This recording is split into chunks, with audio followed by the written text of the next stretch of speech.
Quem assumiu? O pai. O pai assume a culpa. E agora o pai vai pagar pelo pecado do homem.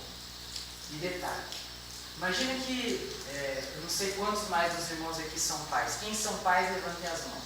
A irmã aqui, os irmãos aqui, né? São pais. Todo mundo aqui quase é pai, né? Exceto nós 4 aqui. O resto, todo mundo são pais e mães. Imaginem que o filho de vocês, até mesmo nós que não somos pais, estivesse aqui na igreja, novamente, um outro exemplo, né? Sentadinho aqui na cadeira, e aí você falasse para ele em casa, fala, ó filho, você vai para a igreja comigo, mas você não vai bagunçar. Se você bagunçar, você vai apanhar.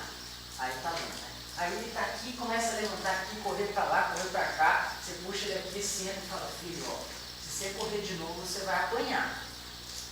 Daí daqui a pouquinho ele começa a correr de novo para lá, para cá, você puxa, filho, chegando em casa, você vai apanhar. Ele fica meio assim, mas corre de novo, você puxa de novo, segura ali, tá tudo bem. Aí você vai para casa, no carro a criança já vai ficando meio triste, né? Já sabe quando chegar em casa, a cinta vai guiar, né? Aí chega em casa, quando chega em casa, você entra em casa e fala assim, filho, vem cá agora que você vai apanhar. A criança vai toda pulando contente e fala, opa, eu vou apanhar. É assim, irmãos? Como que é? Antes de apanhar, o que a criança já começa a fazer? Chorar, né? Já começa a chorar. E daí a criança começa a chorar e o pai, movido de compaixão por aquela criança, muitas vezes é levado a agir pela emoção e não pela razão. Fica com dó da criança e fala, não, não vou bater nela, tadinha, né? Mas imagina que vocês pensaram assim, não, hoje ele vai apanhar. Fala, filho, você vai apanhar. Falei para você que se você corresse, você ia apanhar. E aí você traz o filho para dentro, leva lá no quarto e fala, agora ajoelha com o bumbum para cima que você vai apanhar. E agora aquela criança começa a chorar, e soluçar, e olha para você e fala assim, por favor, mamãe, me perdoa. Papai, me perdoa, por favor, eu não quero apanhar, pai. E você fica com o coração condoído de dor por aquela criança e fala assim, mas filho, eu prometi para você que se você fizesse aquilo errado, você iria apanhar.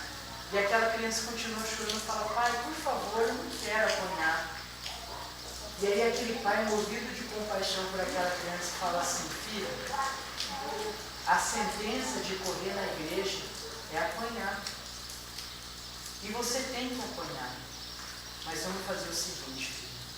O pai pega a varinha, entrega na mão do filho e fala assim, filho, alguém tem que apanhar. Alguém tem que pagar essa sentença. Então eu vou apanhar no teu lugar. Entrega a vara na mão do filho, se ajoelha com o bumbum para cima, para que o filho bata no pai.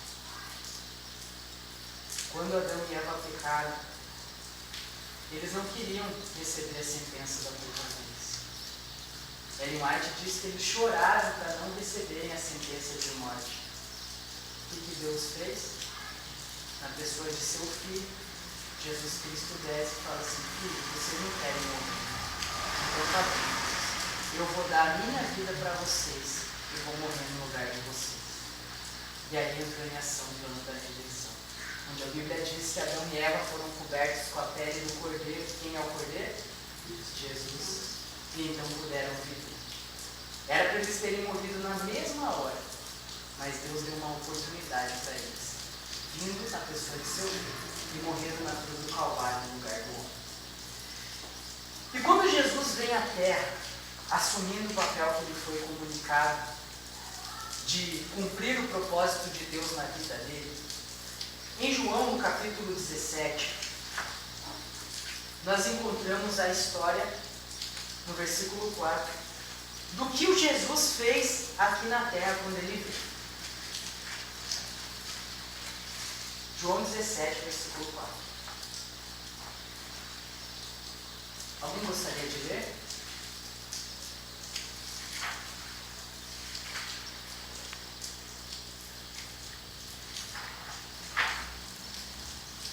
E te glorificarei na terra, consumando a obra que me confiastes para fazer. Amém. Notem que o texto começa dizendo, eu te glorifiquei na... Quando Jesus vem para a terra, assume a natureza humana e vive aqui entre os homens como um homem, ele cumpre o propósito que Deus tinha lá para Adão desde a criação do mundo. Ele diz: eu te glorifiquei aonde? Na Na terra. Ele assume a natureza humana e glorifica a Deus aqui na terra. A primeira mensagem angélica diz: temei a Deus e dai-lhe. Significa que se nós estudarmos o que Cristo fez e o que Deus fez na pessoa de Cristo, nós vamos entender o que é glorificar a Deus. Vamos entender qual foi o propósito de Deus para a nossa criação e vamos entender qual é o propósito de Deus para a nossa existência. Quando nós olhamos para Cristo, nós vemos na vida de Cristo, ao assumir a natureza humana, de que ele se esvaziou de si mesmo de tal maneira que unicamente a vida de Deus era vista na vida dele. Nada se via do humano. Tudo que se via era a vida de Deus em Cristo. Abra em João capítulo 5, nós vamos começar a estudar como foi que Jesus glorificou Deus aqui na terra, para nós entendermos como é que ele nos glorificava. João 5, versículo 30.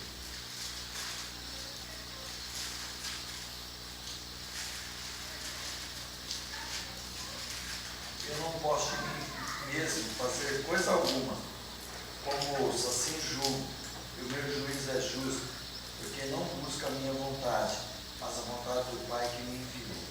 Olha que maravilha, irmãos. Jesus diz: eu não posso de mim mesmo fazer coisa alguma.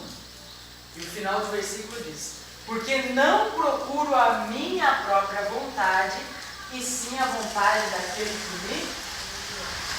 Nada do que Cristo fazia era buscando fazer a própria vontade. E mais profundo ainda, nada das coisas que Cristo fazia, ele fazia por si mesmo. Esse era o princípio que governava a vida de Cristo. Nada do eu, tudo de Deus. Bom, vamos procurar, mediante a palavra, entender mais esse conceito.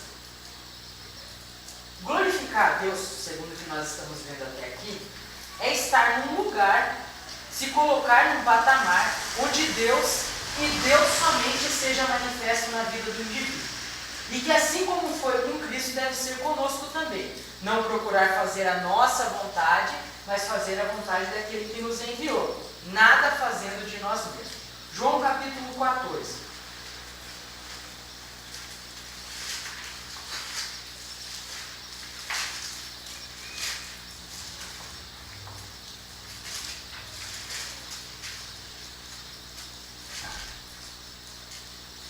Versículo 8 até o 10.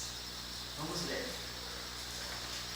Replicou-lhe Filipe: Senhor, mostra-nos o que nos basta. Disse-lhe Jesus: Filipe, há tanto tempo estou convosco e não me tendes conhecido? Quem vê a mim, vê o Pai. Como dizes tu, mostra-nos o Pai? Não crês que eu estou no Pai e que o Pai está em mim? As palavras eu as digo, não por mim mesmo as digo, mas o Pai que permanece em mim faz as suas obras. Filipe chega para Jesus e fala assim: Jesus, eu quero conhecer o Pai.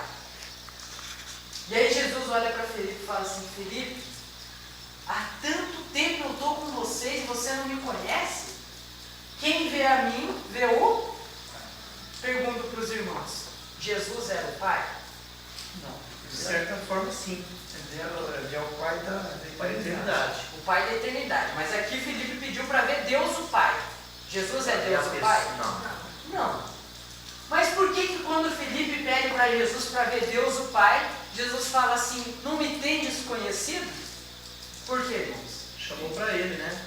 Porque tão esvaziado era Cristo do seu eu, que nada do eu dele se manifestava e que tudo que ele fazia eram, na verdade, as obras de quem? Do Pai. Ou seja, quando Jesus, naquele caráter de amor, curava o leproso, ele disse assim, no final do versículo aqui: as mesmas obras é o Pai que permanece em mim quem faz. Quem que na verdade estava curando o leproso? O Pai. Quando ele disse assim, ó, deixai vir a mim os pequeninos, porque deles são os reinos dos céus. Quem é que na verdade estava dizendo? O Pai, porque ele disse que as palavras não eram dele. Quando ele estava lá expulsando os demônios, quem é que estava fazendo aquilo? O Pai. Todas as obras que se manifestavam na vida de Cristo eram as obras do Pai. Quem olhava para Cristo não via Cristo, mas via o Pai. Somente o Pai era manifesto na vida de Cristo. Isso era o que acontecia com Cristo. Abram em João 7, versículo